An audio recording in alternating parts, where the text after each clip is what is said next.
우리 사회는 누구나 자신의 권리를 주장하고 자신의 의견을 말할 권리가 있습니다. 그 누구도 개인의 자유를 억압하고 선택을 무시할 수 없습니다. 그러나 자신의 입장만이 가장 중요한 가치이고 궁극적인 진리라는 태도를 교묘하게 확장시켜 타 공동체의 입장에 대해서는 아예 들어보려고도 하지 않고 무시해버리는 태도는 전체 공동체의 발전을 저해하는 중요한 요인으로 작용합니다. 한국사회 갈등해소센터가 작년 12월에 발표한 2020년 한국인의 공공갈등 의식조사에 따르면 우리나라 국민의 절대 다수인 90%가 우리 사회의 갈등이 심각하다고 응답했습니다. 특히 최근 8년간 같은 조사 결과를 보면 그 수치가 줄어들지 않고 계속해서 90%를 웃도는 것을 확인할 수 있습니다. 갈등으로 인해 우리나라가 전체적으로 지불하는 사회적 비용은 1년에 적게는 80조 원에서 많게는 246조 원에 달할 것이라는 언론 보도도 보았습니다. 이 통계들대로라면 지금 대한민국은 갈등공화국인 셈입니다. 그리고 그 속에서 불필요한 에너지를 반복적으로 소모하고 있는 상황입니다.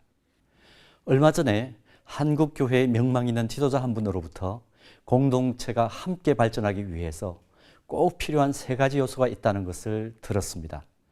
먼저 경청을 통한 상호이해, 두 번째는 상호협력, 그리고 2가지를 바탕으로 한 상호 실천이 있을 때 공동체는 함께 발전할 수 있다는 말이었습니다.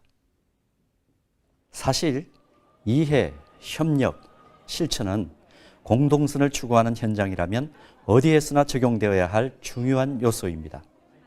그러나 내 목소리가 커야 한 번이라도 더 나를 알아봐주고 좀 더 나의 입장이 강하게 관철되는 풍토 속에 자기 목소리를 높이기보다는 먼저 자세를 낮추어 상대방의 소리를 듣고 이해하며 협력하고 또 그것을 바탕으로 공동의 목적을 향해 한 마음으로 달려가는 자세를 취하는 것은 쉽고 녹록한 일은 분명히 아닙니다. 그러나 자신이 가진 관점과 입장만 옳다고 밀어붙이면서 상대방과 합리적 토론조차 하지 않는다면 그 결과는 언제나 공동체 전체의 공멸로 끝이 나게 되어 있습니다. 연약한 피조물인 사람들이 모인 곳에는 주님 오실 때까지 언제나 갈등과 싸움이 있을 수밖에 없습니다. 생존과 관련된 문제라면 더욱 심각한 갈등과 마찰이 일어날 수 있는 가능성이 큽니다. 역사를 보면 갈등은 인간 사회를 진보시키고 풍요롭게 하는 역할을 하기도 했지만 현재 우리가 겪고 있는 갈등은 그 수위가 너무 높고 더욱 심화되어 가고 있습니다. 그럴 때마다 상호 이해와 협력 그리고 실천을 통해 상생해야 함을 꼭 기억해야 합니다. 그렇지 않으면 결국은 공멸입니다.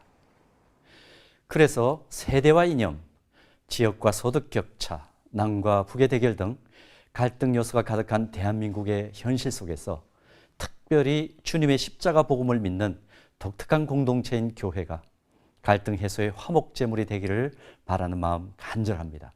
CBS 논평이었습니다.